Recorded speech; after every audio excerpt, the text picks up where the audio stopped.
ఇవాళ క్యాస్ట్ అనేది కంపల్సరీగా ఒక ఐడెంటిటీ, దాంట్లో ఎటువంటి డౌట్ లేదు. యాదవ కులం అంటే ఆ రోజు కృష్ణ భగవాను నుంచి వచ్చినటువంటి కులం. ఇది ఏ సామాన్యమైనటువంటి కులం కాదు.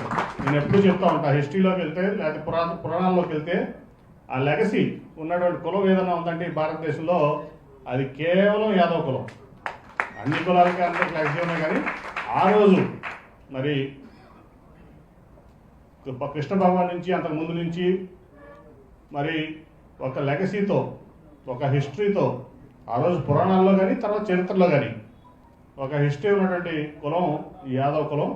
అటువంటి కులంలో పుట్టినటువంటి మీరందరూ కూడా చాలా ఉన్నతమైనటువంటి వ్యక్తులు. ఎందుకంటే ఇవాళ 1/6 ఆఫ్ ది ఇండియా పాపులేషన్ ఉన్నది ఏకైక క్యాస్ట్. ఇప్పుడు కమ్మవాళ్ళు ఉన్నామంటే ఈ ఆంధ్రలో ఒక 3-4 జిల్లాల్లో ఎక్కువ ఉంటాం, లేదా రెడ్లు ఉన్నారంటే 2 తెలంగాణ ఆంధ్రలో కొంచెం ఎక్కువ ఉంటాం.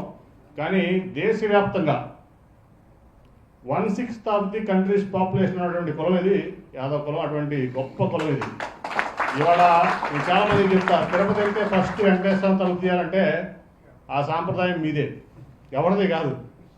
ఓన్లీ ఆ సాంప్రదాయం వచ్చేది మరి మీదే. అటువంటి గొప్ప మహోన్నతమైనటువంటి మరి ఆ రోజు ఆవులు కాపర్లు అన్నారు, కానీ ఆ రోజు చరిత్ర చెప్పేది ఏంటంటే క్షత్రియులు కురుక్షేత్ర యుద్ధం దగ్గర నుంచి చాలా యుద్ధాలు ఫైట్ చేశారు. అట్లాగే దాదాపు మరి దేవగిరి సామ్రాజ్యం అంటే ఆ చివరి నుంచి ఈ చివరికి ఉండేది భారతదేశంలో, మొత్తం అన్ని రాష్ట్రాల్లో ఉండేది.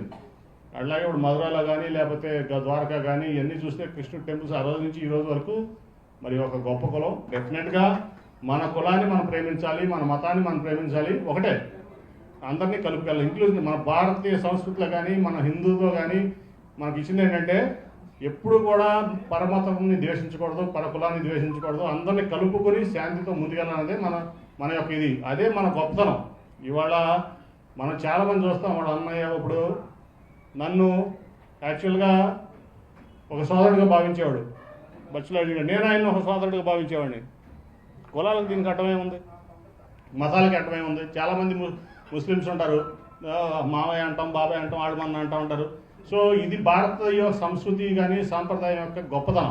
కాబట్టి 1/6 ఈ భారతదేశ జనాభాలో 1/6 ఉన్నటువంటి కులం రాజకీయ పరంగా ఎంతో ఉన్నత స్థాయిలో ఉండాలి. ఓకే, ములాయం సింగ్ గారు ముఖ్యమంత్రి అయ్యారు, లల్లు ప్రసాద్ యాదవ్ గారు ముఖ్యమంత్రి అయ్యారు, నా స్నేహితుడు అఖిలేష్ యాదవ్ గారు ముఖ్యమంత్రిగా ఉన్నారు. కానీ ఇంకా ఈ కులం అందాల్సినటువంటి ఫలితాలు, అందాల్సినటువంటి రాజకీయ స్థానాలు అందుకోవట్లేదు అనేది దాంట్లో డెఫినెట్గా గ్యాప్ ఉంది. ఆ గ్యాప్ను ఫిల్ చేయాల్సిన అవసరం ఉంది. దాంట్లో ఎటువంటి సంకోచం లేదు. గొప్ప గొప్ప నాయకులు ఇచ్చినటువంటి కులం ఇది. నేను ఆంధ్ర గురించే మాట్లాడుతున్నాను. మన బచ్చుల అర్జున్ గారిని కానీ, యనమల రామకృష్ణ గారిని కానీ, మన రెడ్డి గారిని కానీ, కేపీ రెడ్డి గారిని కానీ, అలాగే మా మొదలపైన వెంకటేశ్వర గారిని, మా సోదరుడు లాకాన్ కానీ, నిరంతరం సమాజం కోసం కష్టపడే వ్యక్తులు వీళ్ళంతా. ఇటువంటి వ్యక్తులు ఉన్నటువంటి ఇది. మరి ఈ అవకాశం నాకు ఇచ్చినందుకు అర్జున్ గారిని స్మరించుకుంటూ ఆయన నివాళులు అర్పిస్తూ ఈ 4 మాటలు నా మనసులో ఉన్న మాటల గురించి చెప్పే అవకాశం కాకు మల్లికార్జున ద్వారా కల్పించినందుకు, కాకు మల్లికార్జున నాకు కనిపించినందుకు కాకు మల్లికార్జున మరొకసారి ధన్యవాదాలు చెప్తూ సెలవు తీసుకుంటాను.